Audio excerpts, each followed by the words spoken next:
और इस वक्त की ये बड़ी खबर आपको बता दें, ओलंपिक्स में दीपक पुनिया की हार। कांस्य पदक के लिए दाव लगा रहे थे, ब्रॉन्ज के लिए मुकाबले में हार गए हैं दीपक पुनिया। सैन मैरिनो के पहलवान ने उनको हरा दिया। कड़े मुकाबले में दीपक पुनिया की हार हुई है। कांस्य पदक के लिए वो मुकाबला लड़ रहे थे। ओलंपिक्स में दीपक पुनिया की हार हुई है। ब्रॉन्ज के लिए मुकाबले में सैन मैरिनो के पहलवान से हार गए हैं दीपक पुनिया। तो बेहद टफ मुकाबला था, कड़ा मुकाबला, कड़ी टक्कर, क्योंकि एक वक्त लग रहा था जब 2-1 से वो आगे चल रहे थे, ऐसा लग रहा था कि ये मुकाबला दीपक पुनिया के नाम रहेगा और कांस्य पदक भारत की झोली में आएगा, लेकिन ऐसा हुआ नहीं। और ब्रॉन्ज के लिए ये जो मुकाबला चल रहा था, सैन मैरिनो से हार गए दीपक पुनिया। और अभी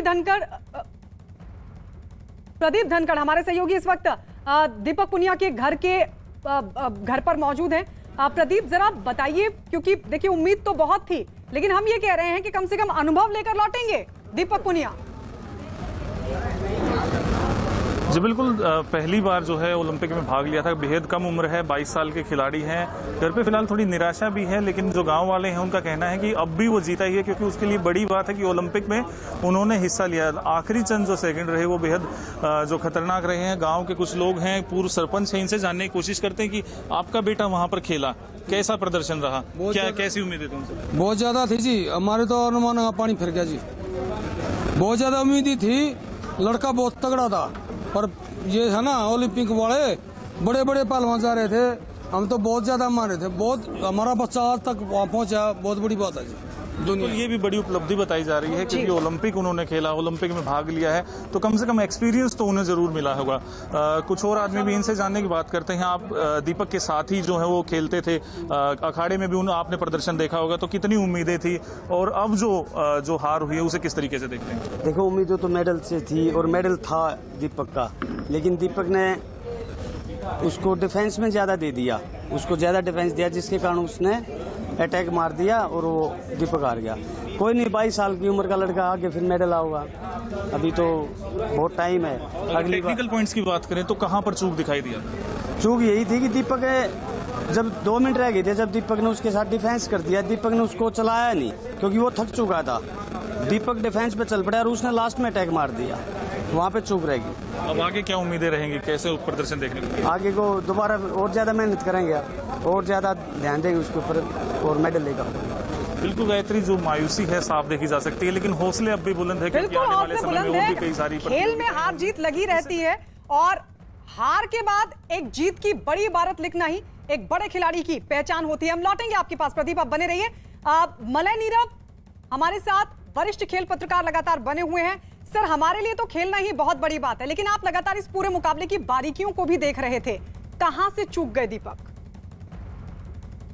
देखिए, 2-1 से बढ़त ले ली थी दीपक पुनिया ने, और ऐसा लग रहा था, और मतलब 2 मिनट से भी कम समय बचा था, 4 मिनट तो उन्होंने निकाल दिए थे। उसके बाद जैसा मुझे लगा कि वो थोड़े थक गए थे, और थकने के बाद वो डिफेंसिव पे थे, उन्होंने आक्रामक रुख अख्तियार नहीं किया, और दूसरे पहलवान ने उनको डिसीव किया थोड़ा, जिसको कहते हैं, ऐसा दिखाया कि वो भी डिफेंसिव पे हैं, लेकिन जैसे ही थोड़ा डिफेंसिव हुए ये, वैसे ही वो उन्होंने उसके अंत में जो उनके पाँव को अपने कब्जे में ले लिया, पाँव पकड़ लिया, एक पाँव उनके कब्जे में आया, उसके बाद वो जमीन पे गिराया, और फिर उसके बाद उन्होंने जो पॉइंट ले लिए, उसी पॉइंट से उनकी जीत हुई। तो अंतिम समय तक एकदम बिल्कुल टिके रहे वहां पर दीपक पुनिया, और जिस प्रकार से उन्होंने फाइट की, अभी बहुत कम उम्र है, अभी तो 21-22 साल के हैं, और एक लंबा सफर तय करना है, अनुभव की भी कमी है, और ओलंपिक्स में पहुंचना और पहुंच के कांस्य पदक की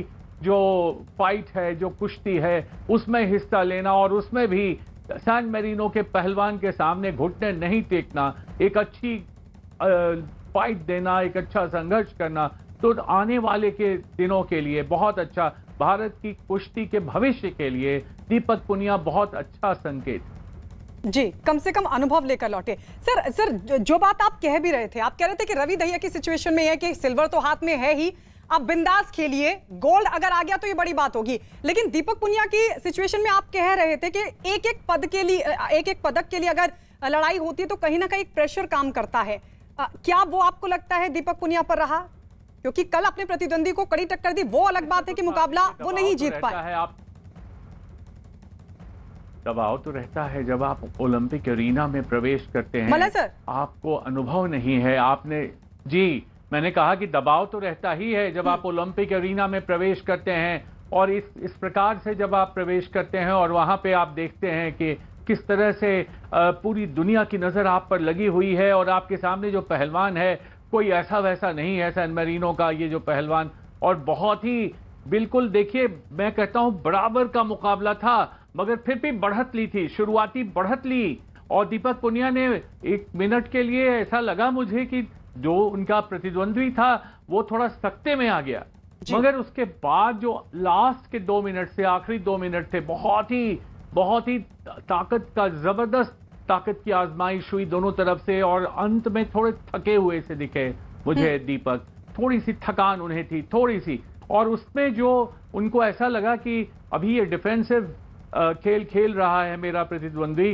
तो उन्होंने उसको थोड़ा समय बिताने की मुझे लगा कि कोशिश की, और इसी दौरान उसने काउंटर अटैक किया इनके ऊपर, और जो आक्रामक रुख उसने जब बनाया तो ये अपना बचाव करने में थोड़े विफल ये रहे कि इनकी टांग उसके कब्जे में आ गई, टांग एक उसके हाथ में फंस गई, और उसके बाद उस टांग को छुड़ाने की इन्होंने बहुत कोशिश की, उसी में पॉइंट्स भी मिले, और फिर उसके बाद उसी छुड़ाने के क्रम में इनको नीचे जब उसने किया तो वो जीत गया। तो इस तरह से आप देखिए कि ऐसा नहीं है कि बिल्कुल आसानी से इसने घुटने टेक दिए हों, इनको अनुभव की कमी थी, बेहतरीन प्रतिद्वंदी था, कांटे की टक्कर हुई, शुरुआती उनको बढ़त मिली, और उसके बाद ये बढ़त उनके हाथ से फिसल गई और ये पदक उनके हाथ से फिसल गया, लेकिन एक सीख देकर गया और एक अनुभव देकर गया, और अभी ये तो मान के चलिए कि कम से कम अगले 2 ओलंपिक के लिए, मतलब कम से कम अगले 7 वर्षों तक ये जाएंगे ओलंपिक में, और ये पदक जीत कर ही आएंगे। अभी ये जो आज मैं वही कह रही थी, कम से कम एक सीख मिली है यहाँ से, एक अनुभव तो लेकर लौटेंगे ही, कुछ ना सही। अमृत आनंद भी हमारे साथ है। अमृत, कहाँ चूक गए दीपक, कैसे देख रहे हैं मुकाबले को? देखिए, कहते हैं ना गायत्री की रेसलिंग की जो खेल है ना वो 6 मिनट का खेल होता है, और हर सेकंड बहुत कीमती होता है, यानी अगर आप 1 सेकंड भी चूके तो आपके लिए दाव यूं पलट जाता, पलक झपकते ही, और यही हमें देखने को मिला।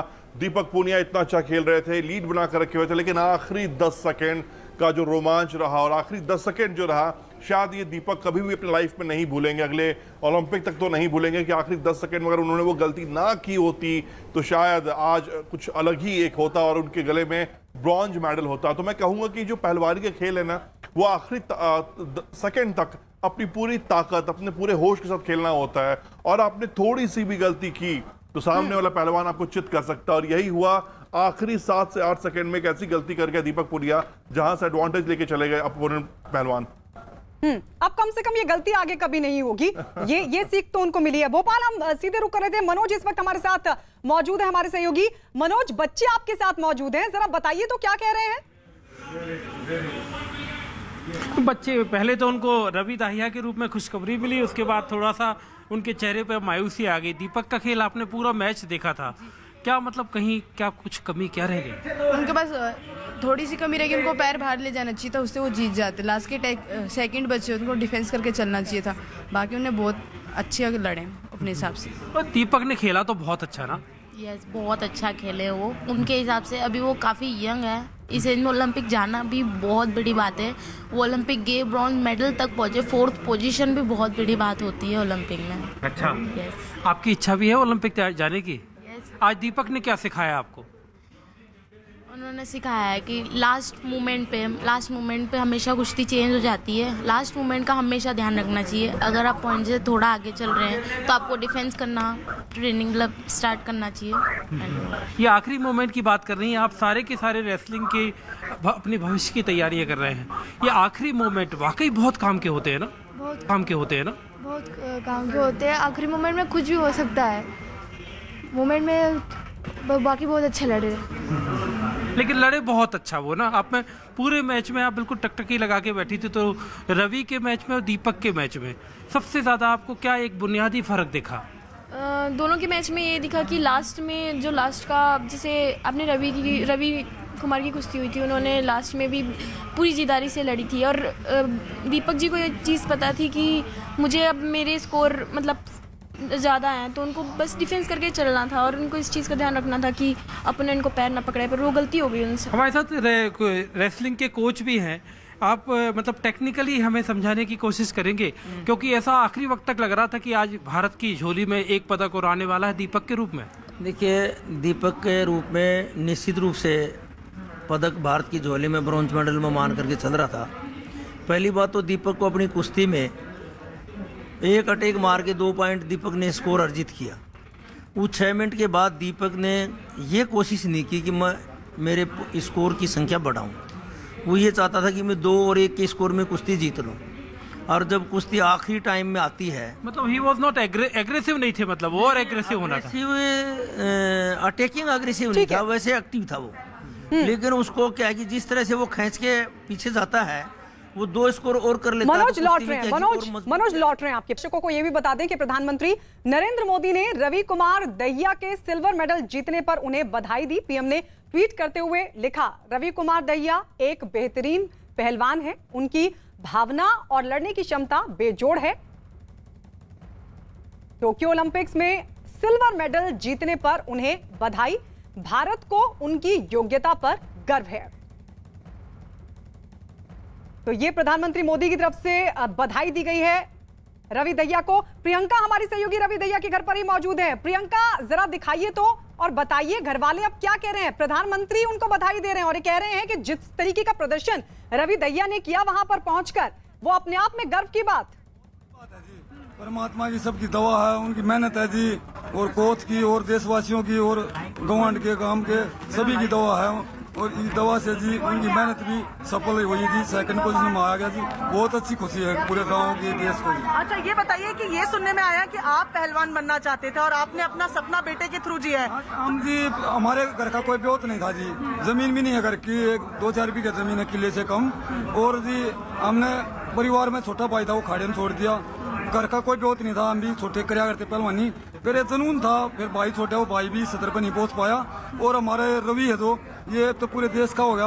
पहले छोटा बच्चा था जब कहते थे अपना बच्चा, तो ये ही सतर पर पहुंचा। बहुत खुशी है तय दिल से जी, पूरे देश की और पूरे गाँव की, सबके रामनवमी। जब आज मैच पर थे रवि, तो अपना सपना पूरा होता हुआ देखा? हाँ जी, पूरा सपना हुआ जी। हम तो वहाँ तक पहुँच नहीं पाए, हम तो गाँव में जी छोटे मिट्टी के खाड़े में जी कराया करते। और ये फिर भाई दिल्ली छोटा खाड़े में, मेरे से छोटा था राजेश, वो नहीं पहुंच पाया जी। मेरे रवि छोटा जी, रवि का छोटा भी वही है जी, को रोमन करता है, वो भी 17 स्टेडियम में है। और महाबली करूँ के मैन रवि के और कोच हैं, और कई कोच भी हैं वहाँ। और ये हमारे अरुण पंडित जी हैं जी, अरुण पहलवान, वो भी अच्छा पहलवान हमारे गाँव का नारी का, और वो भी साथ रहता है 12-13 साल से जी। वो भी एक कोच मानो जी उसको, और पार्टनर भी है। और सबके सहयोग से, सबके सपोर्ट से आज बने। पर आखिरी सवाल, जश्न की तैयारियां क्या है? जश्न की कैसे सेलिब्रेट करेंगे? अगले गोल्ड ले होगा जी, पदक ले होगा, और जी अच्छा गाँव स्वागत करेगा। और सभी कृपा से सभी को नमस्कार है जी। ये उनका सपना था, लेकिन घर में आर्थिक तंगी थी, लेकिन आज अपने बेटे के माध्यम से उन्होंने अपना वो सपना भी जिया है।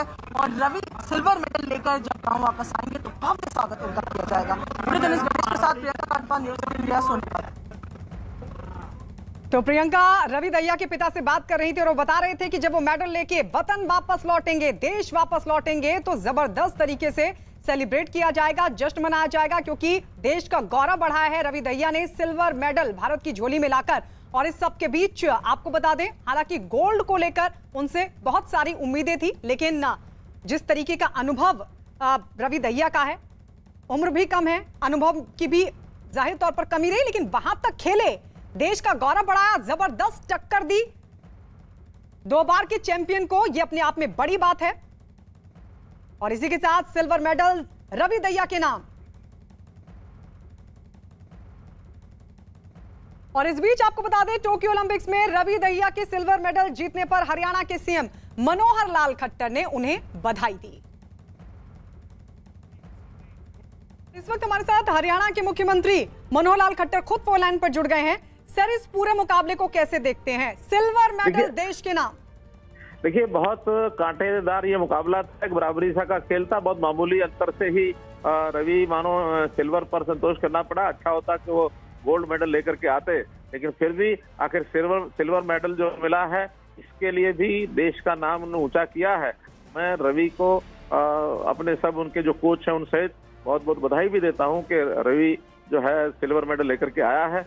हमने हरियाणा में अपनी खेल पॉलिसी में सिल्वर मेडल के लिए लेके आने वाले के लिए 4 करोड़ रुपए की नगद राशि का प्रावधान किया है। उनको 4 करोड़ रुपए की राशि दी जाएगी, क्लास 1 की नौकरी दी जाएगी और उनके गांव में नाहरी गांव है, उस गांव में एक आधुनिक विश्व स्तरीय सुविधाओं से युक्त रेसलिंग इंडोर स्टेडियम ये भी बनाने की हमने घोषणा की है, ताकि रेसलिंग में और अच्छे खिलाड़ियों को वहाँ सुविधा से और ट्रेनिंग दी जा सके।